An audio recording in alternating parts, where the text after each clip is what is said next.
Nouveau TV sans faire ni wakati kofole na émission l'école en question ni dimanche do o sira ni wakati la ambe ñoo soro plateau kan gɛlɛya minnu bɛ Mali kalanko la an bɛ an da don o la furaw bɛ se ka sɔrɔ gɛlɛyaw la cogo min na o ye an sigikun ye ɲɛmayaso yɛrɛ k'a fɔ jateminɛ bolila ka jamana o jamana i ka fanga bala n'i ye kalan don a ka kalan na o kɔrɔ k'i ye kalan don jamana ka ɲɛtaga la fura ka sɔrɔ an ka kalanko la an sigikun filɛ k'aw bɛɛ lajɛlen fo ka waleman dɔn maa welelen bɛɛ lajɛlen sira kɛnɛ kɔnɔ an ye wele bila minnu ma an ni minnu bɛna jɛ ka baro kɛ nin wagati kofɔlenw na sɔgɔmada in na an bɛna an da don kɛrɛnkɛrɛnyala examenw kɔni an bɛ se k'a fɔ an sera a kuncɛyɔrɔw la sabula n'a bɔra examen kelen na min bɛ sɛnɛkɛlaw kofɔ bɛɛ ka maralaw n'a bɔra olu ta la fɛn o fɛn ye kimɛli ye a bɛɛ lajɛlen a kun cɛra donc an bɛ ka bac résultat kɔnɔ o la sa o b'a to an b'an da don examenw la examenw kɛra cogo min ɲinan an bɛna kuma o kan ni an bɔra o kɔnɔ kɛrɛnkɛrɛnyala ekɔliden 300 kunkanfɛn juillet kalo tile 25 denmisɛnnin damadɔw taara labɔ i ka fanga bala an bɛ se k'a fɔ examen sali kɔnɔ nin don BT santé kun kan ka kɛ a yirala k'a fɔ ekɔliso 8 olu de ka ekɔlidenw don yamaruya sɛbɛn t'u bolo kuma tɛ ka taa se a dayɛlɛnni sɛbɛn ma n'an b'a fɔ min ma autorisation de création et d'ouverture maa 300 olu taara labɔ examen don sali kɔnɔ maɲumako don kimi don jatigɛ don ekɔliden masaw an ye wolo bila u ma ka taa se i ka fanga bala ekɔlidenw ma ka taa se maa wɛrɛ fɛnɛ b'an bolo kɔrɔ wagati kofɔlen na n'o ye Mamani Mariko ka taa se Ismaël fɛnɛ ma k'aw bɛɛ lajɛlen fo ka waleman dɔn maa welelenw n y'a fɔ n ko sira kɛnɛ kɔnɔ maa gale o ye Morikɛ Keyita ye Morikɛ Keyita ale yɛrɛ bɛ ekɔliden ninnu na Morikɛ i ni yakuma denbaya bɛ di baasi tɛ yen nɔ alhamdulillah courage oui merci courage merci bien k'a yira o la k'a fɔ Morikɛ ale candidat ye candidat min maa 300 ni ale la bɔra salle kɔnɔ examen don sɔgɔmada fɛ ale bɛ o maaw la maa filanan o ye Asana Diallo ale i ka fanga b'a la ekɔliden mansa ye minnu bɛ yen n'u denw n'u la bɔra examen don salle kɔnɔ ale o jɛkulu n'an b'a fɔ o ma ko collectif des parents des candidats empêchés de concourir Asana Diallo denbaya bɛ di ala ka limaniya di aw ma amina rabi an ba n b'i fo foli diyara n ye ka Renouveau cakɛlan bɛɛ lajɛlen a bɛɛ lajɛlen folikan minɛ sanfɛ fɔ duguma folikan minɛ ma sabanan Ismaila Fane ale ye promoteur du COPCC ma duguni tɛ kɛnɛ kan a ka wulikajɔ barika ka bon kosɛbɛ Mali fɔnkɛninw ka laɲiniw bɛ se ka sabati cogo min na kɛrɛnkɛrɛnyala ekɔliko budakun kan a tɛ to kɔ a ka wulikajɔ barika ka bon Fane an b'i fɛnɛ fo kɛnɛ in kɔnɔ an b'i fo a diyara n ye Renouveau barakɛla bɛɛ lajɛlen fo maa fɛn fɛn sɔgɔlen b'a la an ka foli b'a bɛɛ lajɛlen k'an balimaw fo plateau sanfɛ d'accord maa naaninan o ye Mamani Mariko ale ye an ka ekɔliden jɛkulu min bɛ yen n'an b'a fɔ ko AM secrétaire général du bureau de la coordination nationale o maa don o bɛ an bolokɔrɔ n'o ye an ka o maa kɔrɔ don ale fana b'an bolokɔrɔ Mamani i ni sɔgɔma Sori yɛrɛ ni sɔgɔma a diyara n ye n b'i fo n bɛ barokɛɲɔgɔn bɛɛ lajɛlen fo kosɛbɛ k'aw ka télé ni radio so ɲɛmɔgɔyaso bɛɛ lajɛlen fo diyara n ye k'an lamɛnnikɛla jɛkulu bɛɛ lajɛlen fo an bɛna an da don kuma min na ala ka ni sababa bɛ amina rabi merci beaucoup merci ninnu ye an ka maa welelenw ye ani minnu bɛna jɛ ka baro kɛ nin wagati kofɔlenw na yanni an ka don thème yɛrɛ kɔnɔ an bɛ tour de table kɛ fɛn min ye examen ye ɲinan examenw kɛra cogo di bɛɛ ka kɔlɔsiliw kɛra la cogo min an bɛna kuma di mɔgɔw ma kelen kelen Asana Diallo aw ye parents d'élèves ye kɔlɔsili kɛra aw fɛ cogo di examenw labɛn cogo la Sori i ka ɲininkali diyara n ye mais yanni n ka don jaabi kɔnɔ an bɛ hakɛto ɲini fɛ an bɛ tasibila kɛ ka se an ka finitigi minnu benna ka d'a kan n'i y'a mɛn ko an bɛ sigi kalanko kuma na yan bi jamana de bɛ yen n'i y'a ye jamana bɛ yen dɔw de bɛ k'an lakana n'o ye an ka finitigiw n'u jɛɲɔgɔn ye donc minnu binna an bɛ digi kɔnɔna na an bɛ ala deli ala ka hinɛw la ala ka yafa k'u ma ka an bɛɛ lajɛlen sɔn limaniya na k'an kisi ni ɲɔgɔn wɛrɛ ma an bɛ se k'a fɔ mɔgɔ bɛ kisi nin ma maa tɛ kisi saya ma nka an bɛ kisi ni balawu sugu ninnu ma ala k'an kisi a ɲɔgɔn wɛrɛ ma n'o bɔra an bɛ don i ka ɲininkali kɔnɔna na i ye ɲininkali min kɛ moi en tant que parent d'élève anw ye lakɔlɔsili min kɛ ɲinan examenw labɛn cogo la ne tɛ maakɔrɔba ye n ye denmisɛnnin ye mais ne ka kodɔn k'a ta o la ka se bi ma ne ye min ye ɲina examen na ne bɛ se k'a fɔ ma deli ka ɲɔgɔn ye wa n b'a fɔ ɲina examen labɛn cogo ɲɛna o ye ne ka faamuya ye ka da kan an bɛ deli k'a mɛn kabini defu ka na se baki ma ka se cap BT an bɛ fitiko kuma de mɛn mais an bɛ ala fo ka tanu ka barikada ka jamana marabagaw fo ɲina an ma fitiko kuma mɛn bon an y'a ye k'a fɔ examen fana sera ka kɛ k'a daminɛ fo k'a laban yɔrɔ bɛɛ la ma interrompu fansi fɛ hali n'a kɛra an b'o kunnafoni sɔrɔ o tuma na an bɛ jamana marabagaw fo o la kosɛbɛ. D'accord. O mana bɔ yen an bɛ taa Ismail Fane fanfɛla la ale kɔni a ka wulikajɔ barika ka bon kosɛbɛ gɛlɛya kɔnɔna ninnu na. Ismail ɲina examen kun cɛra ka ban ɔ kɔlɔsili o bolila jumɛn ka e yɛrɛ ka faamuyali kɔnɔna la. Bon an ye kuma min fɔ ka tɛmɛ o kelen don i b'a ye k'a fɔ jamana ɲɛmɔgɔ ye wulikajɔ bonya kosɛbɛ fitiko in na parce que fitiko in de tun ye problème ye an ka examen bɛɛ la presque donc kuma mun fɔra surtout i ka plateau sanfɛ n y'o de fɔ an tɛ segin k'i fo a baara la donc wulikajɔ minnu kɛra la a sera a seyɔrɔ la donc ministre ye tabali gosi an b'a ye k'a fɔ école karamɔgɔw fana y'u jɔ u jɔyɔrɔ la kosɛbɛ kosɛbɛ parce que minnu tun bɛ k'a fɔ k'u tun bɛ ka an ka examen boycotté donc u y'a jira k'a fɔ jamana ko de don donc u bɛ jamana bila fɛn bɛɛ ye donc u y'u jɔ u jɔyɔrɔ la maintenant jɔyɔrɔna min kumana kosɛbɛ kosɛbɛ n'o ye fitiko yɔrɔ ye ka se ka sujet cari i b'a ye k'a fɔ wulikajɔ sabatira o la kosɛbɛ kosɛbɛ o de sera ka kɛ sababuya yɛrɛ ni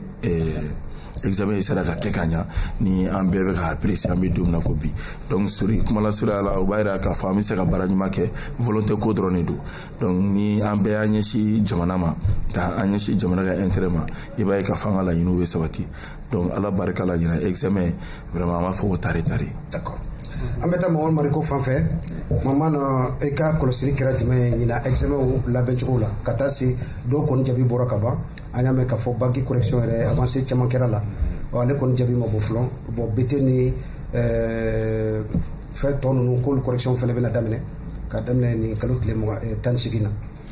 kɔlɔsili kɛra jumɛn ye. Sori vraiment n b'i fo halisa. Diyara n ye. C'est-à-dire que ni fɛn tiɲɛna ka se niveau dɔ la a dilan man di mais i b'a dɔn k'a fɔ bi quand même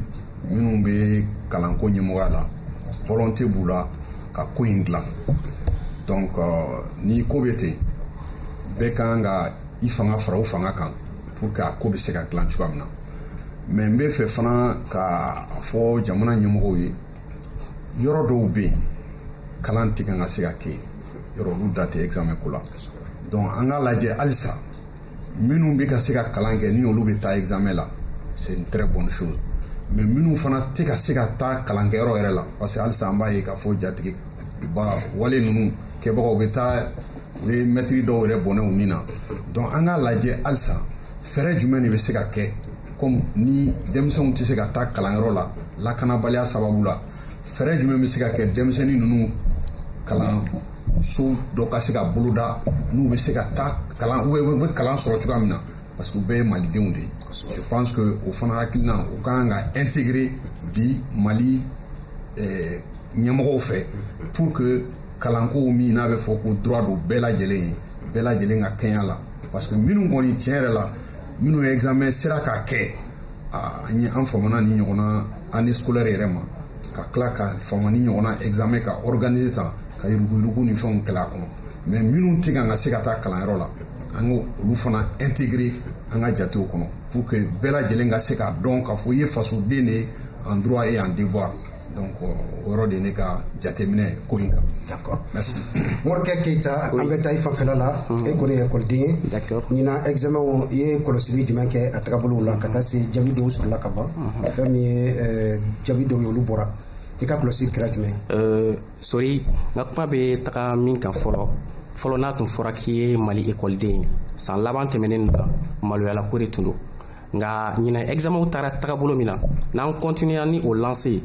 je suis convaincu que dans 10 ans 15 ans Mali ekɔlidenw bɛ se ka u kunna wolo diɲɛ fantan naani bɛɛ lajɛlen kɔnɔna na hali ni a y'a sɔrɔ bi belebele bɛ ka kɛ mais bolofa bɛna fara kan tuguni d'accord donc k'a daminɛ defu la ka na se bac ni BT ninnu ma an y'a ye k'a fɔ n kɔrɔw bɔra k'a fɔ cogo min na fuite de sujet ko kuma nɔgɔyara pour ne pas dire que an ma hali a kuma mɛn ɲinɛ wa surveillance fana an ye min mɛn ekɔlidenw da ani an ye min réseaux sociaux kan franchement parler la surveillance aussi était de rigueur majeure donc ça c'est quelque chose à saluer donc an bɛ autorité de la transition fo o la vraiment u ka continuer ni o lancé même après eux minnu bɛ ka na franchement u ka continuer sur cette lancée o de ye an yɛrɛ ka souhait merci. Ok, nin b'a yira k'a fɔ an bɛ don an ka thème kɔnɔ k'a yira u la k'a fɔ ɲina BT santé a daminɛna ekɔliso 8 bɛ i ka faamuya b'a la olu ka ekɔlidenw na bɔra examen salle yɛrɛ kɔnɔ juillet kalo tile 25 san 2022 o hokumu kɔnɔna la an y'a ɲini k'a fɔ an ni ekɔlisotigi ninnu an ka ɲɔgɔn sɔrɔ u ka ɲɛfɔli kɛ an ye a kan u kana an ka kuma an ye fɛɛrɛ bɛɛ sigi sen kan an n'u ma se ka bɛn fɔ la naliko la o tɛmɛnen kɔ u ka jɛkulu minnu yɛrɛ fana bɛ yen ni o bɛ école de santé u ka jɛkulu ko fɔ an wulila ka so olu fana ma fɛn min ye kibaruya ye an ma sɔrɔ olu bolo o tɛmɛnen kɔ ka bɔ yen direction min ni a ye ni ekɔlidenw ka bolo bɔ ca yɛrɛ la n'o ye direction générale de l'enseignement supérieur et de la recherche scientifique ɲɛma an y'a ɲini ka fana ye nin kɛwale kelen kan an ma se ka ale lasɔrɔ an bolokɔrɔ an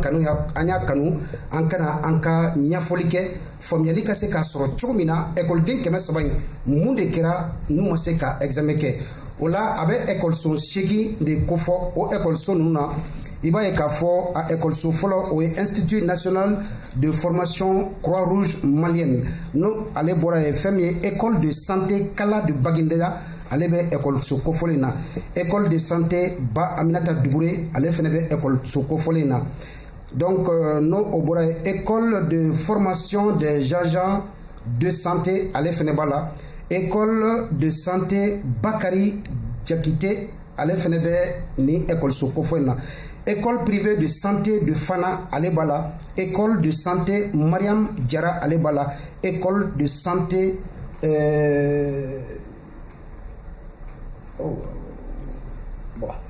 Univers Santé école de santé Univers Santé ale fɛnɛ bɛ a la donc ni ekɔliso 8 ninnu de ka ekɔliden 300 examen don ninnu de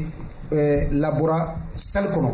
u b'an bolo kɔrɔ an bɛna kuma d'u ma a kɛra cogo min na sabula an y'a ɲini ka kanu an n'u ka kamana u kana plateau in kan an kɔni an ma kuma sɔrɔ u la u ka jɛkulu an ma kuma sɔrɔ u la cakɛyɔrɔ min fɛnɛ ni ale kɛra sababu ye k'u bolo bɔ ni examen kɛli la ɲɛma n'o ye professeur Bakari Kamara an m'ale fɛnɛ sɔrɔ a ka ɲɛfɔli kɛ an ye a kan laɲini ye min ye mun de ye an se nin yɔrɔ la mun de kan ka kɛ bi a ka dilan o ye an ka laɲini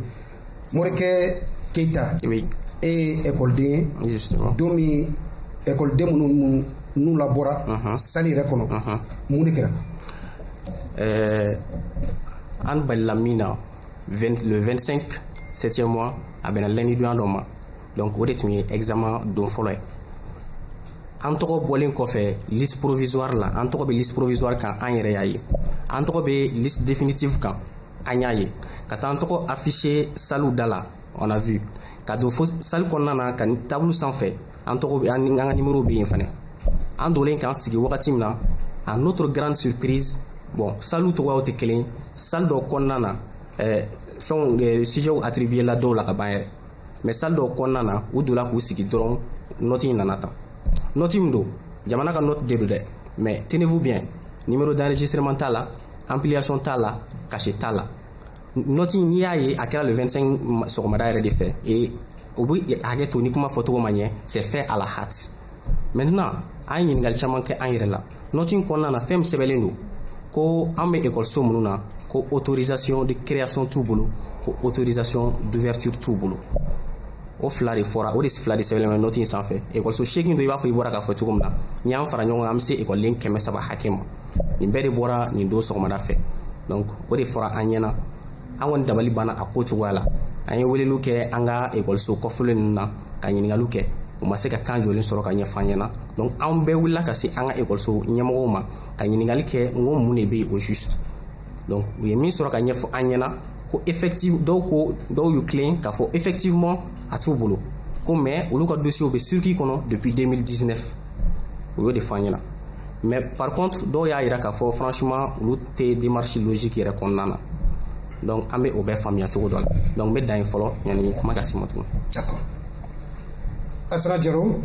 Sorry. aw ye jɛkulu sigi parce que aw de denw empêchera ka examen kɛ a don. Kosɛbɛ. Jɛkulu sigi kun kɛra jumɛn? Sorry, an b'i fo halisa i ka ɲininkali la ka segi ka renouveau fo a ka cɛsiri la nin gɛlɛya waati kɔnɔna na ka b'an ye gɛlɛya sɔrɔ renouveau bɛ an nɔfɛ k'a daminɛ examen don fo ka se bi ma an tɛ sɛgɛn o foli kɛli la renouveau direction na. Sorry, i n'a fɔ candidat yɛrɛ bɔra k'a fɔ cogo min na n'o ye Morikɛ ye an ye jɛkulu sigi ka da kan kunnafoni dɔ sera an ma kunnafoni min balila an na an tɛ fɛn kalama a la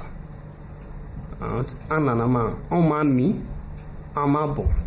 an balila la dɔrɔn a information dira an ma ko an denw an dɔgɔninw an'an musow k'u tɛ se ka examen kɛ ka da kan u bɛ ekɔliso minnu na ko yamaruya tɛ u bolo ka examen kɛ a don an bolibagatɔ sera centre la o tun bɛ centre ba Aminata Jalo la an bolibagatɔ sera yen an ye promoteur dɔ sɔrɔ an y'o ɲininka o ye ɲɛfɔli k'an ye k'olu ma se ka ko in faamu a balila olu fana na mais k'an ka an patienter sanni sɔɔni cɛ ko jaabi dɔ bɛna sɔrɔ o temps kɔnɔna na an y'a ɲini ka président de centre fana ye n'o ye ba Aminata Jalo président de centre ye n donna n taara nɔfɛ n ye présenta la a ko vraiment ko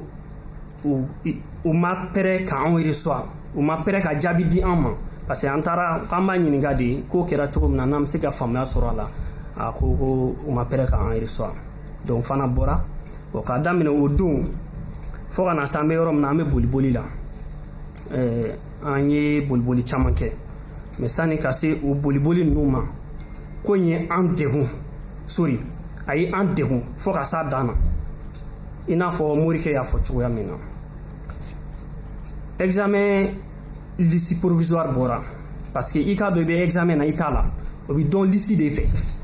liste provisoire bɔra u tɔgɔ bɛ liste la liste définitive bɔra u tɔgɔ b'a la u labanna ka répartition kɛ entre les différents centres u tɔgɔ b'a la ka na numéro de place bɔ examen don u taara ka t'u jɔ salle da la appeliw kɛra u donna ka t'u sigi o kɔfɛ i n'a fɔ a y'a fɔ cogoya min na copie dira dɔw ma dɔw yɛrɛ ko hali siya kun dira olu ma o bɛɛ de kɔfɛ u nana ni nɔti dɔ ye k'a fɔ ko yamaruya tɛ u bolo k'u ka examen kɛ ka d'a kan ko yamaruya t'u ka ekɔlisow bolo k'u ka bɔ kɛnɛma ko in ye an sɔrɔ o cogo la an dabali banna an hamina an jɔrɔ la donc an kɔni bɛ wuli ka jɔ la fɛɛrɛ bɛ se ka sɔrɔ ko in na cogoya min na donc jaabi min bɛ bolo nin yɔrɔ in na fɔlɔ o y'o ye. ok an bɛ taa ɲɛfɛ n'ala sɔnna an bɛ tila ka na laɲiniw bɛ min ye don nalenw na yanni an ka sɔn an bɛ taa Ismaël fanfɛ. Ismaël i bɔra ka Morikɛ ani Asana Jalo lamɛn sisan ekɔliden ani ekɔliden mansaw ko kɛra cogo min i ye faamuyali jumɛn sɔrɔ kɛwale in kɔnɔna la i fana kɛ yɛrɛ ye tigilamɔgɔ ye dɛ nin ka kan wa. Sori nin ka jugu ni sari n t'a dɔn n bɛna nin qualifier cogo min na fɔlɔ yɛrɛ o n yɛrɛ ye candidat n'o tun bɛ sɛbɛn kɔnɔ n'o ye Keyita a ye kuma min yɛrɛ fɔ kopi min nana d'u ma fɔlɔ signature t'a la cachet t'a la mɔgɔ tɔgɔ t'a la jɔn ye kopi in bila ka na. bon an kana sama kuma nɔfɛ parce que ale non écoutez bon o daluya t'a bolo ayi o b'a bolo dɛ a ko ale ye candidat de a bɛ fɛn kɔnɔ kuma ka nin échappé dɛ i ye question de poser a kunna non justement a da mara sori i b'a dɔn nin ye problème ba de ye jamana kɔnɔ an kana essayer k'an b'a kuma dabiri parce que déjà n'i y'a ye an nana plateau sanfɛ an nana de solution ka se ka sɔrɔ ko la maintenant justement a ye kuma min fɔ nin ye ale de bɛ terrain kan anw si tun tɛ terrain kan ale de bɛ terrain kan kɛra ale la baara daminɛna a nana yirula k'a fɔ u tɛ tiɲɛ kɔnɔna la baara cadre kɔnɔ n'o o ye autorisation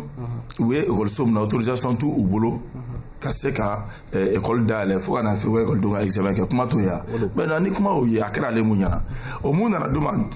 mɔgɔ tɔgɔ t'a kan cachet t'a la signature t'a la o tuma o document in bɔra yɔrɔ jumɛn ka na d'olu ma k'olu bali ka examen kɛ jɔn o balo la fɔlɔ o ye question fɔlɔ ye question filanan a ko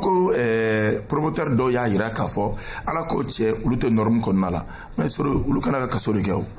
mais ça c'est clair kuma ka fɔ a fɔcogo la parce que déjà a bɛ komi n'a fɔ ninnu ye école fictive dɔ de créer jamana kɔnɔna la alors que jamana sariya o kɔn bon donc aw journalistes ka baara ye mun ye k'o tɔ wɔgɔbɛ ka da i n'a fɔ i bɛ k'o baara min kɛ sisan e ko i ka kuma kɔnɔna la ɲɛmɔgɔ minnu b'a la i y'u ɲini i m'u sɔrɔ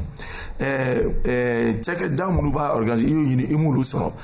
écoletigi minnu yɛrɛ ye intéressé ye olu yɛrɛ tɛ plateau yɛrɛ sanfɛ donc o b'a yira k'a fɔ u b'a dɔn u y'u tugu k'a kɛ maintenant mafia baara de don mun kana ka kɛlɛ jamana kɔnɔ donc ni ko mun filɛ nin sori n tɛ ninnu kɛlɛ kungako ye dɛ nin ye an bɛɛ de kungako ye fo n'a y'a sɔrɔ ni jamana ka ɲɛta ti kɔnɔ an ko mali kura ko ma kɛ mali kɔrɔ kɔnɔ o bɛ se ka kɛ mali kura kɔnɔ cogo di k'an k'o ye k'o to yen bon donc nin ye dabɔ kama de k'a lajɛ n bɛ wari sɔrɔ togo o togo hali ni n bɛ dɔ ni bɔ a la n k'o ni bɔ a la ka wari sɔrɔ o dɔ de ye nin ye o e bɛ se cogo di ka mɔgɔw ka wari minɛ pendant 3 ans ni ma fili u ka fɛn kɔnɔna la k'o wari minɛ autorisation ma d'e ma jamana fɛ k'e ka école dayɛlɛ surtout école min fana don kɛrɛnkɛrɛnna santé kɛnɛyako de ye kulonkɛ jamana kɔnɔ n'i y'anw bɛɛ bɛ kuma na tantɔ n ko kɛnɛyako de don école ka cɛkɛda ka dayɛlɛ o kama maa dɔ ka taa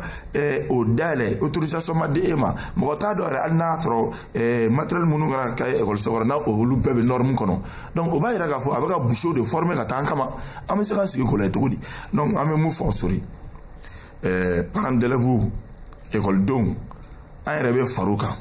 u ka priorité fɔlɔ ye mun ye i n'a fɔ Keyita y'a fɔ cogo min na promoteur min yɛrɛ jɔra a la fɔlɔ ala ko cɛ olu tɛ norme kɔnɔ o ni filanan ye plainte ka don o kama. Oui, Ismaël a y'a fɔ k'a fɔ depuis 2019 dɔw ye demande d'ouverture et de création ɲini de 2019 à nos jours jaabi fɛnɛ ma kan ka bɔ la y a pas un lenteur administratif ici. kuma dɔ fɔra an y'a débat kɛ semaine tɛmɛnen a yirala k'a fɔ ko sariya kɔnɔna la o yɛrɛ ma vérifier ka ɲɛ fɔlɔ ko n'i ka procédure don c'est-à-dire gafew don k'a fɔ k'i bɛna école dayɛlɛ ko ne a ye kalo 3 sɔrɔ ko n'i ma jaabi ko tumana k'i bɛ se ka tɛmɛ ni baara ye o ye namara kuma de ye parce que maa mun kana ka autorisation di e ma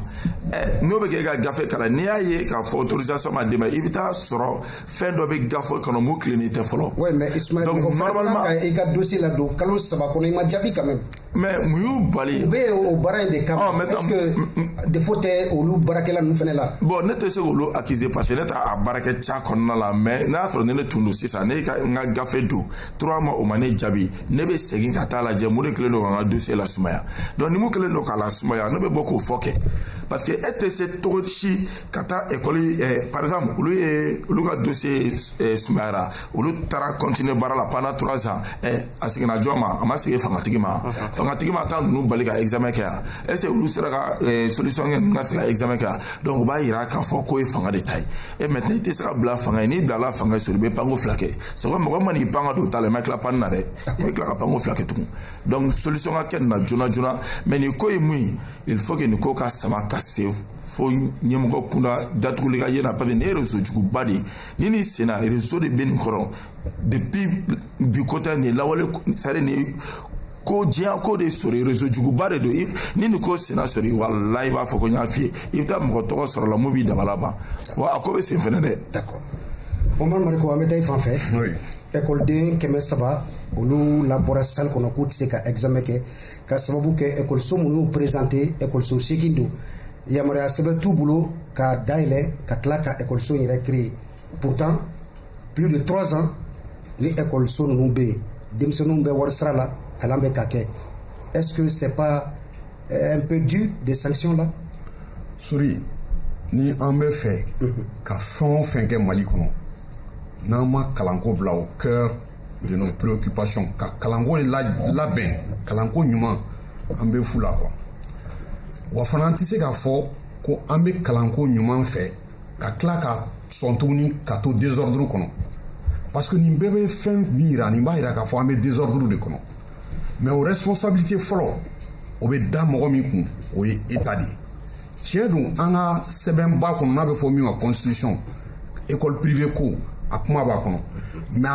a yiralen don a kɔnɔ fana k'a fɔ ko sariya de bɛ ta état fɛ ni min ye loi organique ka kalanko privé c'est à dire école privée ninnu ka a organiser ka régi pour que ka se k'a baara kɛ mais min bɛ se ka kɛ min bɛ ye nin ko kɔnɔ bi o ye k'a yira k'a fɔ yalima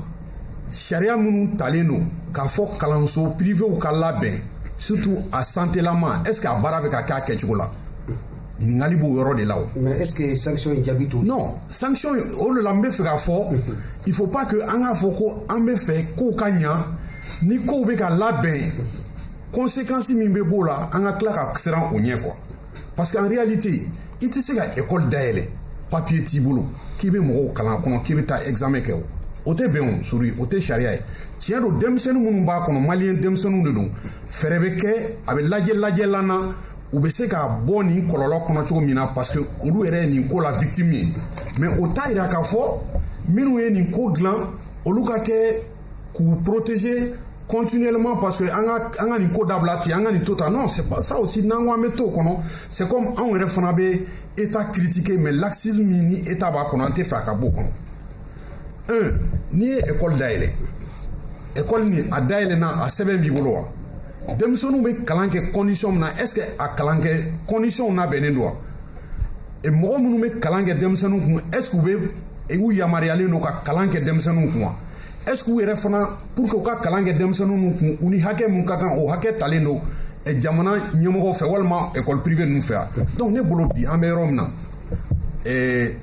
maa minnu ye nin baara kɛ halisa ne bolo kuma bɛɛ ma fɔ jamana ɲɛmɔgɔw bɛ sɛgɛsɛgɛli minɛn de ta k'a bila en place ka enquêtew kɛ est ce que réellement école 8 min fɔra tan sɛbɛn b'u bolo wa sɛbɛn t'u bolo ni sɛbɛn t'u bolo u bɛ se ka poursuivre pénalement ani civilement pénalement o ye mun ye parce que u ye titre d'u yɛrɛ ma ka ko kɛ ko min ni a titre t'u la o ye faux usage de faux ye u ye kɔlɔlɔ lase mɔgɔ dɔw ma parce que u ye a yira olu la k'a fɔ anw ye école tigiw ye k'a sɔrɔ u tɛ école tigiw ye n ko k'a lajɛ ka enquête kɛ o ye escroquerie ye o bɛ se ka kɛ abus de confiance fana ye donc o ye kɔlɔlɔ lase u ma parce que u donna salle kɔnɔ u labɔra salle kɔnɔ ka f'u ni examen ma kan o kɔlɔlɔ o bɛ se ka kɛ dommage dɔw ye a ye denmisɛnnin dɔw traumatiser parce que san 3 e bolo ye école de normale i tɛ école de normale donc o kɔlɔlɔ min ser'i ma a bɛ se ka o fana ɲangata ɲini ka s'u ma mais nin bɛɛ la an bɛ ka fɛn fɛn fɔ jamana ɲɛmɔgɔw k'aw bɔ ka a kuma fɔ clairement min y'a to nin denmisɛnnin 300 ni dɔɔni ma se ka examen kɛ a kun ye nin de ye wa sɛgɛsɛgɛli kɔfɛ ni ɲangiliw kan ka ta ɲangili ka ta nin dɔrɔn tɛ o école caman de bɛ nin condition na n delila ka f'i ka plateau kan a digira école promoteur caman na il faut que an ka bɔ désordre kɔnɔ kalanko a ka bila a minɛn kɔnɔ hali ni ye école privée de ye i tɛ se ka état échappé o de bɛ yen bi état k'i ɲɛsin kalanko ma kalanko ka don ba la parce que an bɛ fɛn fɛn fɔ n'an m'an ka kalanko don ba la an ka jamana kɔnɔ fu de don denmisɛnnin minnu filɛ nin ye tantɔ n'u u ye victime ye nin système in yɛrɛ kɔnɔna na fɛɛrɛ de bɛ kɛ parce que examen kɛra ka ban normalement examen o ye examen national de ye donc fɛɛrɛ jumɛn bɛ se ka kɛ parce que a bɛɛ fana bɛ lajɛ est ce que a bɛɛ fana bɛ diplôme ɲɛnama b'u bolo o bɛɛ fana bɛ jate minɛ o parce que mɔgɔ caman fana bɛ yen minnu bɛ état ka école fui mais ka taa école privée la donc ni fɛɛrɛ kɛra non n'a lajɛla lajɛla ɲɛnama kɔnɔna na k'a fɔ diplôme b'o minnu bolo niveau b'u la ni examen bɛ se ka préparer u kun état de b'o évaluer mais n'o fana tɛ se ka kɛ n'u bɛ orienter ka taa état ka école la walima école sabatilenw na o ka lajɛ mais a ko kana bila tan. d'accord voilà an bɛ tila ka kuma di ma morikɛ an bɛ taa e fan fɛ aw ye écoleden san 3 aw bɛ école so la aw ma ɲininkali kɛ ɲɛmaaso fana la promotion dɔw bɔra yanni an ka se wa parce que je crois que examen to o don ye k'a fɔ ko aw bɛɛ labɔ ten tɔ aw tɔgɔ sɛbɛnna école so la promotion dɔw ye examenw kɛ yanni aw ka se wa aw m'o ɲininkali fana kɛ direction na ɲɛmaayaso la wa aw ma ɲininkali kɛ u ka diplôme bɛ cogo di état fanfɛla la. n bɛna jaabi min di ma nin yɔrɔ in na o b'i dabali ban kosɛbɛ n'i y'a f'i ye ko ekɔliso 8 kɔnɔna na ekɔliso tɛ sɔrɔ a la nin ye min siɲɛ fɔlɔ ye ka examen kɛ comme n mana ekɔliso kelen tɔgɔ la n bɛ ekɔliso bɛɛ de tɔgɔ la yan donc n tɛna tɔgɔ fɔli kɛ sinon ne bɛ ekɔliso dɔn minnu bɛ u ka 7e promotion na ɲinɛ n t'a dɔn ne bɛ ka kuma ni faamuya u b'u ka 7e anw de y'u ka 7e promotion ye ça veut dire que promotion 6 tɛmɛna yanni anw ka na mais ne bɛ fɛ ka min fɔ nin yɔrɔ la an ma an yɛrɛ bila ka u ka sɛbɛnko ɲininkali kɛ min na parce que anw dalen don jamana na a bɛ bonya anw hakili ma k'a fɔ ko an ka jamana bɛ sɔn a tɛ ekɔliso minnu lakodɔn ka o ekɔliso ninnu accepter olu ka examen kɛ a fɛ fo san 6 ou san 7 wali san 3 san 4 o dabaliban y'anw minɛ maintenant min fana y'an dabali ban tuguni nin ko in jamana ɲɛmɔgɔw a ma cun kan u y'a dɔn k'a bɛ yen mais munna u ma se ka fɛlɛ kɛ walasa a kana examen dɔ sɔrɔ u kun tɛ se ka ekɔliso ninnu ka liste rejeté wa munna u m'o si kɛ f'u y'an to yen an ka taa fo salle d'examen kɔnɔ wagati min na ka sɔrɔ ka na ni sanction fasugu ye parce que en réalité n'i ye u ka ko jate minɛ u b'a fɔ k'u ka cible ye école de santé de c'est vrai u ka cible ye fɛnw de promoteur d'école de mais u m'u ka cible sɔrɔ dɛ parce que u binna anw école de kan donc à ce niveau mun bɛ se ka jaabi min d'i ma o y'o de ye donc franchement parler u k'a lajɛ solution min bɛ se ka sɔrɔ dans l'immédiat u k'o kɛ sinon an ye san 3 de kɛ tantôt ni cogo in na on n'est pas prêt vraiment à perdre encore une année de plus. Asana Jalo an bɛ taa i fan fɛ i bɔra ka kɔrɔfɔ la mais morikɛ jantigɛli min kɛ ani Mamani Ismail min dabaliyaba bɛ fɛnɛ la école mansa ka kan ka taa a den tɔgɔ sɛbɛn école la ka sɔrɔ i ma sɛgɛsɛgɛli bɛ k'a la surtout kan yɛrɛ école fɛnɛ wa est-ce que jiginna tɛ aw fɛnɛ la o yɔrɔ la. Ayiwa sori halisa an b'i fo i ka ɲininkali la i kelen tɛ ka d'a kan ko in daminɛ ni bi cɛ an donna yɔrɔ caman na mɔgɔw sɔrɔla min ye nin ɲininkali kɛ an na mɔgɔw sɔrɔla min ye anw jalaki nin yɔrɔ in na mais ɲɛfɔli kɔfɛ o y'a ye k'a fɔ anw jalaki tɛ mama ni comment on appelle morikɛ tilana kuma na anw dalen don jamana de la ekɔliso min bɛ yen san 1 san 2 fo san 10 anw ɲɛ b'a la o bɛ ka nin baara in kɛ bon anw t'a bila an kun na ko ekɔliso tɛ sariya kɔnɔ parce que jamana ye sariya jamana de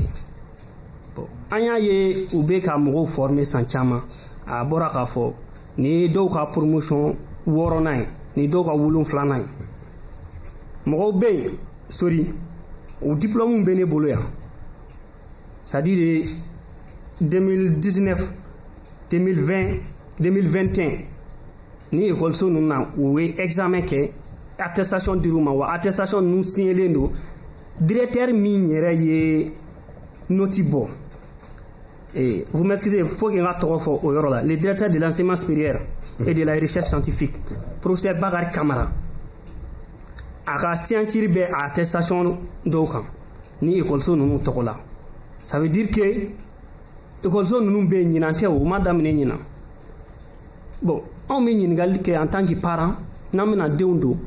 est-ce que mɔgɔ dɔw delila ka former yan an y'a sɔrɔ mɔgɔ dɔw former na est-ce que u ka formation ka ɲi wa an y'a sɔrɔ formation ka ɲi école diplôme a reconnu don bon école diplôme reconnu ni a reconnu baliya ah voilà justement parce que normalement kan ka ɲininkali ko bɛɛ la parce que ni i taara i den tɔgɔ sɛbɛn n'a passera examen la diplôme bɛ d'a ma mais n'a fɔra ko a ka diplôme reconnu tɛ fɛnɛ don est-ce que kɔlɔlɔ t'o yɔrɔ oui n bɔra k'o de fɔ bɛɛ ni jɔyɔrɔ de don mori bɛɛ n'a jɔyɔrɔ de don misiri kɔnɔ sori anw bolo jamana de b'a dɔn ni école kan ka bɛɛ sariya kɔnɔ nin tɛ sariya kɔnɔ olu bɔra ka communiqué dɔ de kɛ sisan examen don k'a fɔ ni ekɔliso hakɛ in tɛ sariya kɔnɔ mais munna olu tɛ se k'o communiqué kɛ san daminɛ pour ne pas que mɔgɔw kana na t'u denw to ekɔli la ekɔli min tɛ sariya kɔnɔ jamana tun bɛ se k'o kɛ o sori mais ni jamana m'o kɛ anw yɛrɛ ka ɲininiw kɔnɔ an y'a sɔrɔ mɔgɔ dɔw tɛmɛna yen ka ban diplôme b'u bolo non seulement diplôme min b'u bolo ministre ka signature b'a kan o c'est signé par le ministre de la santé directeur ka casier b'a kan bon o jamana ka fɛn de an m'a bila an kunna cogo si la ko ekɔli bɛ se ka to baara la pendant 6 ans ou bien pendant 10 ans k'olu tɛ sariya kɔnɔ halisa o dun ma datugu bon n'i y'a ye anw taara ka taa an denw don parce que an ka ɲininiw kɔnɔ an y'a ye k'a fɔ n t'u ka promotion fɔlɔ filanan tɛ u bɛ baara la a mɛnna o de kama n k'i ma ko mɔgɔ wɛrɛw ye nin ɲininkali kɛ an na mais ɲɛfɔli kɔfɛ u y'a faamuya parce que e ɲɛ bɛ ekɔliso la i ka sigida la san joli joli mɔgɔw bɛ a la i fana bɛ ɲininkali de kɛ ninnu bɛ cogo di est ce que u ka formation ka ɲi nin y'u san fɔlɔ nin y'u san filanan ye ni tilal'o bɛɛ la tuma min na an bɛ an denw tɔgɔ sɛbɛn a la mais fɛn min ye ka taa ministère la ka taa ɲininkali kɛ bon an ma o kɛ mais n bɛ yɔrɔnin dɔ f'i ye sori an ka démarche kɔnɔna na an ye jaabi dɔ sɔrɔ ministère yɛrɛ la yen o k'a ma olu fana bɛ jalaki yɔrɔ dɔ la u jɔra o jalaki kɔrɔ mun kama olu ye communiqué min kɛ examen don olu tun bɛ se ka nin communiqué kɛ san daminɛ na walima san cɛmancɛ la ko fili ye olu ta ye a fɔra an ye ministère la yen donc o yɔrɔ la ne bolo anw ye victime de ye anw ye innocent de ye ekɔlidenw ye innocent ye parents ye innocent ye ko in bɛ yɔrɔ min na a bɛ jamana ni ekɔliso ninnu de ni ɲɔgɔn cɛ olu de kan k'a lajɛ u ni ɲɔgɔn cɛ mun de kan ka kɛ nin ko in na k'a sɔrɔ o ma taa baga ekɔlidenw ma c'est-à-dire ka n t'a fɔ ka boli ka responsabilité ɲɛ quoi ni ne bɛ nin fɔ o cogo de la parce que bɛɛ b'a dɔn problème ye mɔgɔ min a tigi dɔnnen don munna i b'o to yen ka taa baga mɔgɔ wɛrɛ ma sori ne ma anw ma o faamuya. d'accord Ismaël an bɛ taa i fan fɛ an y'a ye k'a fɔ ministre a wililen bɛ école de santé olu de kɔ parce que ministre yɛrɛ bɔra ministre de la santé a bɔra k'a fɔ ko ale sɛgɛsɛgɛli fɛnɛ kɛ clinique 400 kɔ olu de bɛ yen yamaruya sɛbɛn tɛ olu bolo n'olu dalen don k'u bɛna datugu ni kɔfɛ o kɔfɛ an y'a ye écoleso 8 mais école de santé écoleso o écoledenw candidatw bɔra salle de examen kɔnɔ ɔ écoleso tɔ dun ka ca mais santé domaine na bere talen bɛ olu dɔrɔn de ka kan est ce que ɲanawolomali don wa ou bien mun de ye nin baara in ye. ko bɛɛ ye kɛnɛya de ye o sori ne mɛ ɲɔgɔn kuma kana ta i ka kɛnɛ de ye donc a ka daminɛ santé la o de ka ɲi sinon a bɛ kusi bɛɛ la an y'a kuma fɔ kalan ma bɔ kalan na dɛ Ismaël kalan bɛɛ ye kelen mais santé de ye priorité ye fɔlɔ parce que i m'a ɲa i ye kalanso dayɛlɛ togo togo ka cɛkɛda k'a kɔnɔ togo togo ni kɛnɛya t'a kɔnɔ fu don donc u y'a daminɛ santé min na dɛ o de y'a la belebeleba ye mais sori ni kuma in bɛɛ bannen don plateau sanfɛ o kuma in tɛ dɔwɛrɛ ye o ninnu kana muru de mɛn basiw kana priorité fɔlɔ ye mun ye fɔlɔ écoleso 8 mun bɛ yen ko autorisation t'u bolo collectif ka taa plainte ko ka kuma ka fɔ a fɔcogo la kelen n ye kuma min f'i ye temps de don a tɛ kelen t'a cɛ réseau juguba de don n'i ye nin sen walayi n'i ye nin sen k'a daminɛ direction kɔnɔna la a dan ta promotion dɔw tɛmɛna kasiw b'a kan mɔgɔ min y'a sen o b'a kan ministre ka signature b'a kan a ye professeur dɔ tɔgɔ fɔ ka signature b'a kan a dɔnnen don i bɛ taa sɔrɔ n ka analyse kɔnɔna la ni école de 8 i bɛ taa sɔrɔ dili dɔ bɛ u ni direction ni ɲɔgɔn cɛ ni musakani bɛ di u ka se k'u ɲɛ ci ko dɔ kan i bɛ taa sɔrɔ musaka in mun kana ka di dɛ o ma di nin don donc o bɛ tawuli ninnu kɔ ko ne ka analyse bɛ o de diyan c'est à dire ko dabirilen don ninnu ka tɛmɛ n'u ka baara ye promotion kelen tɛmɛna fila saba naani wɔɔrɔ ni na wolonwula dɛ dɔw yɛrɛ la olu ye tan ye autorisation t'olu bolo a y'o to ka examen kɛ fo ka tila ka taa o siɲɛ jamana k'a ka cachet sigi a kan maa min bɛ jamana cakɛda baara kɔnɔ o k'a cachet kala ka signature kala o b'a yira k'a fɔ a reconnue don kɛ bi n'a nana fɔ k'o reconnue tɛ donc o b'a yira k'a fɔ complicité bɛ yen fo sanfɛ donc o la ɲugu bɛ ɲagaɲaga wuli ni saraka de minɛna quoi duwawu min kɛra dɛ ko ka yurugu b'a jamana kɔnɔ dɔ de ye nin ye o maintenant nin bɛ sen de sa minɛni de bɛ kɛ nin na plainte de bɛ kɛ nin na mais ninnu ka objectif fɔlɔ ye mun ye fɔlɔ a t'olu ni jamana ɲɛmɔgɔw cɛ fɔlɔ dɛ a b'u ni écoleso de cɛ u t'olu tɔgɔ sɛbɛn écoleso min na n'u promoteur dɔw yɛrɛ y'a yira k'a fɔ olu y'a dɔn k'a fɔ autorisation t'u bolo mais olu nana nin baara in kɛ ka na mariko ka kuma na donc délai fila don et maintenant au procédure mun bɛ yen o de kana ka bolo kan sariya tigilamɔgɔw ka baara kadiri kɔnɔna la parce que escroquerie b'a kɔnɔ abus de confiance b'a kɔnɔ ça c'est clair et maintenant écoleso fictif de don o de kuma tiɲɛ yɛrɛ ye parce que o reconnu tɛ état fɛ donc n'i reconnu tɛ état fɛ écoleso fictif de don a y'a fɔ cogo min na a bɛ kusi bɛɛ la mais santé mun ta n'an da b'o kuma na dɛ sori fɛrɛ ka kɛ joona ka ni écoleso in datugu ka tila ka écolesotigiw bila ka taa kiri ka bolo kan u ka t'u expliquer parce que mɔgɔ tɛ sariya sanfɛ o i munumuna togo o togo i tɛ jamana autorité sanfɛ bon donc derrière moi olu de ta ye maintenant ninnu collectif kɔni ka baara ye mun ye an yɛrɛ bɛ far'o ko la objectif fɔlɔ ye mun ye musalaka t'a la mali ko bɛɛ ye deli ye mali yɛrɛ ɲɛna k'a bɛ ɲinɛ ka tɛmɛ ala kan u ka taa plainte don ni écolesotigiw kama fɔlɔ ni plainte donna u yɛrɛ b'a ɲinitɔ ɲugu bɛ bɔ ɲagaɲaga ye. d'accord maman i da sera suivi ma fɛn min ye an ka jamana marabagaw ye cakɛdaw bɛ yen minnu bɛ écoleso ninnu ka baarakɛtaw suivi mais est ce que DGRS fana tun kan ka nin wagati ma kɔnɔ ka nin décision ta ka ni écoledenw bɔ classe kɔnɔ est ce que DGRS mana a ka décision ye retard la nin ko in na. sori c'est à dire que n'an bɛ fɛ ko ka dilan an b'a a ɲini a ka dilan mɔgɔ minnu don u bɛ en faute ça veut dire quoi ni a sɔrɔ promoteur d'abord ni a sɔrɔ min fɔra k'a fɔ u ye école dayɛlɛ u tɛ sariya kɔnɔ ka écoledenw recruter ka écoledenw inscrire ka école la o bɛ se ka kɛ n'o dɔnna c'est à dire n'o ɲɛɲinini dɔnna examen don de n'u k'u y'a ye o don de problème foyi t'a la o dan bɛ sigi a ko la mɛ ni dan sigira ko la o don minnu kɛra ka kɔrɔ minnu kɛra ka tɛmɛ minnu fana bɛ yen dugu la a bɛɛ de bɛ ɲɛɲini o wagati dɔw tɛmɛna jamana kɔnɔ nɔ n ko mɔgɔ dɔw ka baara tiɲɛna parce que diplôme min kun b'u bolo diplôme ɲɛnama tɛ mɛ a dɔw bɛ baara la a ka ca ni san 10 ye o c'est à dire ni fɛn dɔnna ni ko dogolen nkalon kan n'o ɲɛɲinina k'o ɲɛdɔn wagati o wagati o y'o ye wagati de ye o y'o bali wagati de ye o maintenant min ka kan ka kɛ sisan il faut que parents d'élèves minnu bɛ yen u k'o fana faamuya fɛɛrɛ de bɛ kɛ mais o tɛ kɛ ni hakili sugu dɔw ye denmisɛnnin minnu n'olu ye victime innocente ye système kɔnɔ état ka laxisme kɔnɔna na mais école promoteur ninnu fana ka tromperie kɔnɔna la fɛɛrɛ jumɛn bɛ se ka kɛ ka denmisɛnnin ninnu sauver parce que u ni kalan ka kan jamana yɛrɛ y'o fɔ denmisɛnninw ni kalan ka kan mais wagati min bɛ n'an b'o kɔnɔna na sisan ni dɔw ye tromperie kɛ mɔgɔ man kan ka bila olu kɔ dɛ parents d'élèves min bɛ ka kuma parents d'élèves tɔgɔ la Fane y'a f'i ɲɛna o aw fana bɛ se k'aw fara ɲɔgɔn kan état bɛ se k'u poursuit cogo min na aw fana b'u poursuit ten parce que aw denw ni aw de kɛra victime ye mais n'aw y'a bɛɛ to k'aw bɛ to k'aw bɛ état de pousser parce que état bɛ kan a ɲini ka milieu dɔ de assainir ka yɔrɔ dɔ de lajɛya o lajɛyali parents d'élèves o denw o an bɛɛ lajɛlen ka hɛrɛ b'o kɔnɔ mais donc o responsabilité tɛ to état dɔrɔn ma wagati o parce que aw fana ye victime ye donc aw fana bɛ fara état kan parallèlement à ça aw fana b'aw ka plainte don parce que aw trompera k'a yira k'a fɔ école bɛ yen c'est pas parce que école bɛ yen il y a 6 ans il y a 7 ans il y a 10 ans n'a bɛ yen ni a tɛ norme na ni bi de n'a yira a bɛ lajɔ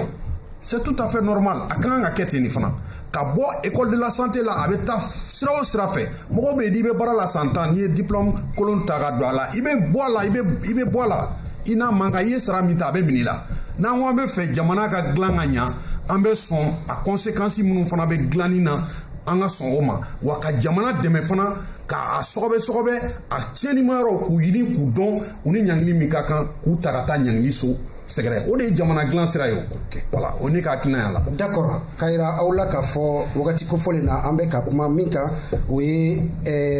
candidat 300 école seegin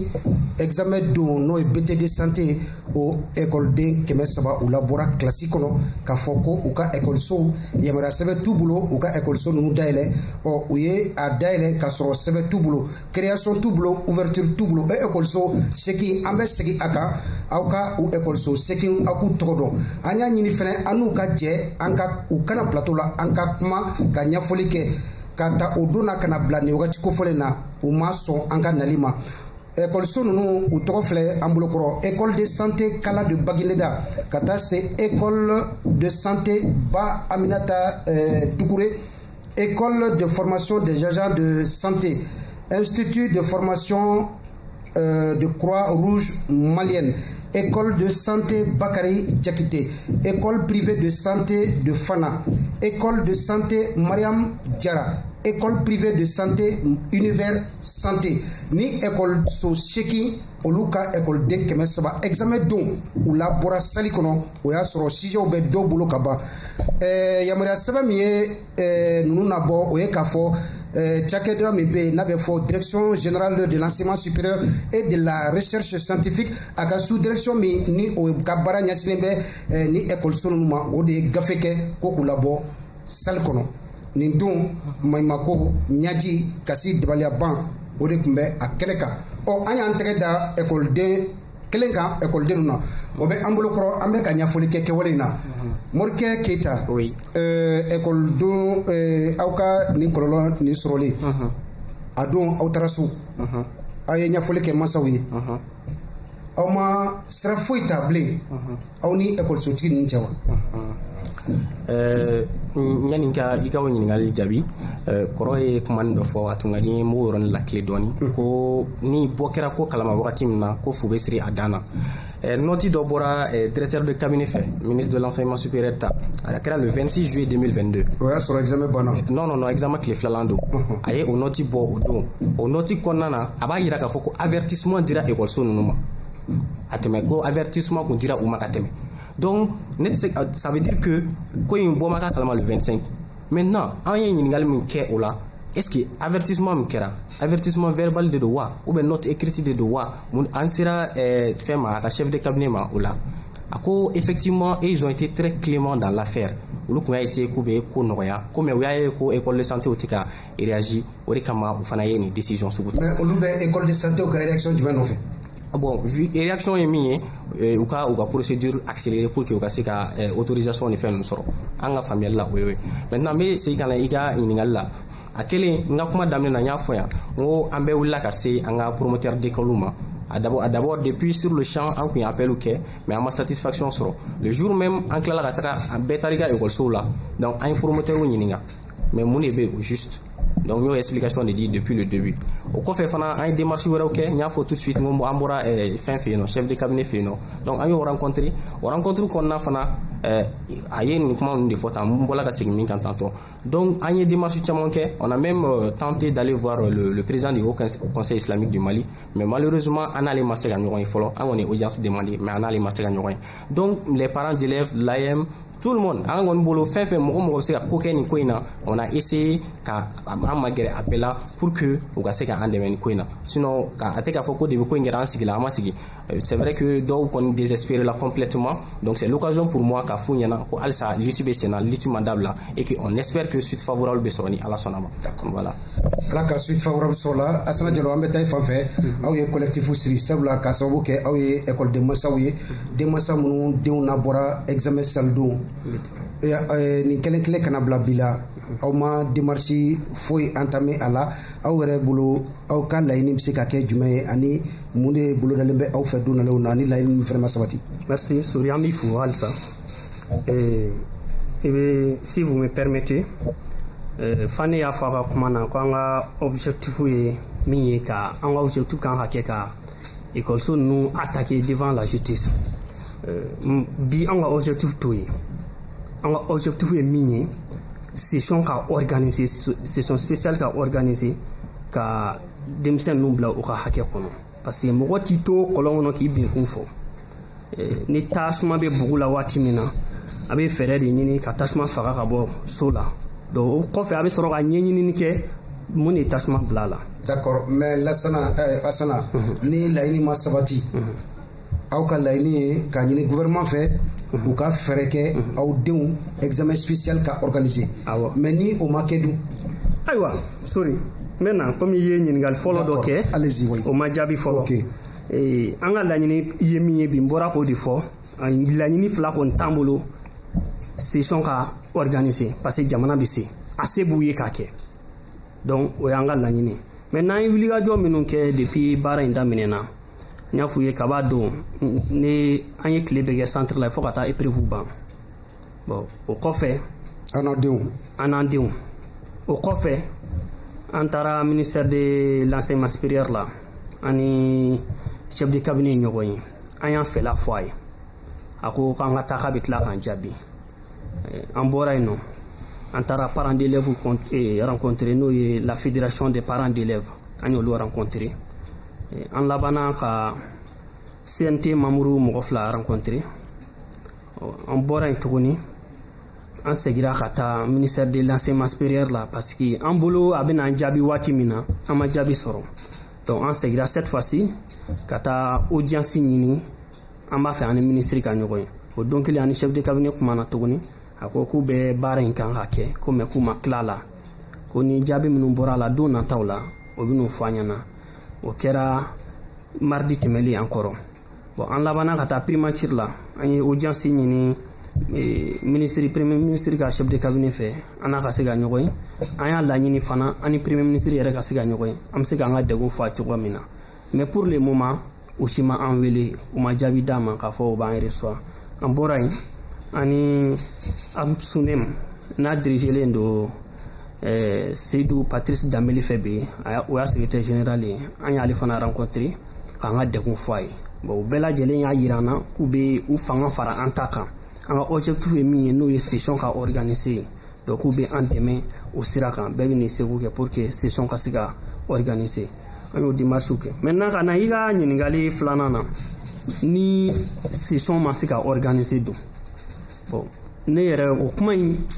n b'a fɔ ye n t'a fɛ k'o fɔ n da la yɛrɛ quoi parce que ne bolo fɛn dɔ ka gɛlɛn mais ce n'est pas impossible session tɛ se ka organiser n'a ma ɲɛ jamana ko de k'an bɛ mali kura ko de la mɔgɔ min jalaki don o dɔnnen don u k'u ɲɛsin olu ma maintenant minnu nɔ tɛ u k'olu bila u ka hakɛ kɔnɔ n y'o de fɔ ko jamana kun bɛ se ka fɛɛrɛ wɛrɛ sɔrɔ nin ko in na k'a sɔrɔ u ma taa denmisɛnninw labɔ examen sali kɔnɔna na o se bɛ jamana ye o jamana de ta ye a ka dugukolo ye min ka d'a ye sariya kɔnɔna na a b'o waleya mais ne bolo k'a fɔ ko olu bɛ dɛsɛ ka session organiser ninnu ye ne bolo ça c'est impossible u tɛ dɛsɛ k'a kɛ fo ni u y'u ban jamana bɛ se k'i ban de k'u tɛ session organiser mais k'a fɔ k'u bɛ dɛsɛ k'a kɛ kɛcogo tɛ u la donc n t'a fɛ k'a fɔ n da la yɛrɛ ko ni session ma se ka kɛ d'accord voilà. Ok. Ismaël. Ok. Sorry. Ni Alamadé ɲɛ gannen don, ɲɛ bɛ dibi dɔɔni quoi. C'est-à-dire denmisɛnninya bɛ k'u sɔrɔ quoi. Awɔ rapidement modèle parce que kuma dɔ de fɔra Mariko ka kuma kɔnɔ a bɛ k'o échapper quoi. Hali n'i ye san 10 kɛ ni diplôme fo b'i bolo i bɛ minɛ ka bɔ a la. Aw bɛ fɛ session ka kɛ. A yiralen don k'a fɔ ko école seegin tɛ norme kɔnɔna la. Dɔw yɛrɛ jɔra la k'olu yɛrɛ tɛ norme kɔnɔna la. O session bɛ kɛ cogo di k'a d'a ma alors que olu ka écoleden de aw ye. C'est-à-dire que diplôme reconnu yɛrɛ tɛ bon donc réseau de don alisa o ka yuguba k'o bɔ yen hali minnu tɛmɛna u ye minnu fɔ promotion fɔlɔ filanan fo ka na se wɔɔrɔnan ma ni ninnu reconnu tɛ o diplôme fo de b'olu bɛɛ bolo kuma tiɲɛ ni filɛ nin bon donc alisa o ka ɲɛnabɔ a ye plainte don n'an ma plainte don an tɛ don kɛlɛ la dɛ ne bɛ don kɛlɛ min kɔnɔ a b'aw ɲɛsin promoteur ma fɔlɔ ka plainte don jugujugu bɛ ɲagaɲaga wuli n'o ma kɛ o tuma salam. D'accord. Oui, ne tɛ min parent d'élève ka kuma la ne tɛ min faamuya ça bɛ fɛ état k'u dɛmɛ mais olu fana ka kan ka état dɛmɛ parce que état bɛ kan ka ko dɔ de ɲɛɲini ni aw fana ye plainte don mɔgɔ minnu ye nin ko nin kɛ a ka ɲɛɲini parce que a yirala k'a fɔ u ka école tɛ norme na aw fana bɛ ka état dɛmɛ aw bɛ ka mɔgɔ wɛrɛw protéger mais ne ɲɛ b'a la e tɛ fɛ ka mɔgɔ wɛrɛw protéger e ɲɛ bɛ bi de la mais bi examen kɛra o donc il faut prévenir situation kura wɛrɛw kana créer nin kɔnɔna la ne bolo an bɛ yɔrɔ min na bi tiɲɛ yɛrɛ la n'an bɛ fɛ mali kurako mɔgɔw b'a f'u da la da tɛ o kɛwalew de don an ka kow ta ni tagabolo ɲɛnama ye tagabolo jɛlenw ye. ok voilà morikɛ ka kuncɛ ni e ye. d'accord aw ka laɲini ye jumɛn ye. an ka laɲini kɔni tɛ fila ye o ye session spéciale de franchement parler. ok an bɛ se ka kuma kuncɛ la de donc wagati sera wa asana. kumakan laban o de ye vraiment an bɛ renouveau fo halisa dan tɛ foli min na an ka laɲini ye session ka organiser an sera minnu ma u bɛ k'an dɛmɛ an ma se minnu ma fɔlɔ mɔgɔ bɛ se k'i daɲuman don ko in na an b'a ɲini bɛɛ fɛ bɛɛ k'i daɲuman don a la ka se an ka président ma précisément son excellence Assimi Goïta a ko ni denmisɛnninw échouera ko o ye ale n'ale échouera denmisɛnninw échouera mais a kana sɔn mɔgɔ dɔw ka denmisɛnninw la échouer a ɲɛna parce que nin tɛ denmisɛnninw ka faute ye donc n b'a fɛ k'o de fɔ k'an ka kuma laban. d'accord ka hakɛto ɲini kɛ aw bɛɛ lajɛlen fɛ ka yɛrɛ la k'a fɔ maa minnu tun b'an bolokɔrɔ nin wagati kofɔlen na o ye morikɛ keyita ekɔliden minnu empêchera ka petit santé kɛ ale b'o ekɔlidenw na ekɔliso seegin don ka hakililajigin kɛ ekɔliso nin na fɛn min ye école de santé kala de Baginda o b'a la ka taa se école de santé ba Aminata Doucouré institut de formation Croix-Rouge malienne, école de formation des agents de santé, école de santé Bakary Diakité, école de santé de Fana, école de santé Mariam Diara, école de santé univers santé ni école so sekunde ka école denw empêchera maa 300 ko u kana i ka faamuya bala examen kɛ BT santé ɲina. Maman Mariko Alek me Amboulokoro, ancien secrétaire général du bureau de la coordination de l'AIM, Ismaïla Fane, promoteur du COPCC, Akawulika Djokabo, Nikren Nuka Katase, Asana Djalouma, Femie, Krenkrenyala, collectif parents d'élèves ka Nyama porte-parole oye, allez, Uldek Meka. An kun bɛ ka kuma n'olu ye nin wagati kofɔlen na thème minnu kan fɛn min ye école de santé minnu empêchera ka BT kɛ laɲini ye min ye ka kuma in kuncɛ o ye k'a fɔ parents d'élèves ka laɲini ko gouvernement k'a lajɛ bolo bɛ se ka da cogo min na denmisɛnnin ninnu kan ka examen spécial organiser u tɔgɔ la o ye olu ka laɲini ye donc ka aw bɛɛ lajɛlen fɔ ka waleɲuman dɔn réalisation na Ousmane Togo kun bɛ yen son radio madame Kulibali Bintou Napo, régie Draman Kone, k'aw bɛɛ lajɛlen fo ka walemadɔn complexe scolaire Alu Kone, madame Kamara Nana Kadija Kamara, an bɛ ale fo, madame Kamara Nana Kadija Kone, an b'ale fo ka taa se docteur Issa Jire Mayambugu, promoteur de l'école de santé Safari, docteur Bouba Maïga Mayambugu, ani Falajɛ ale ni Musa Seku Daw. Jean Tessuke, émission tɛtɛma kan ka taa se Samba Sangarema domaine Kati alibi ka aw bɛɛ lajɛlen fo ka walima dɔn. Segin bɛ kɛ jɛmukan kan ni Ala sɔnna dimanche don nɛgɛ kaɲa 20 wagati ka taa se arabadon ma nɛgɛ kaɲa 16 kaɲa 17 k'aw bɛɛ lajɛlen fo ka walima dɔn. Wasalam.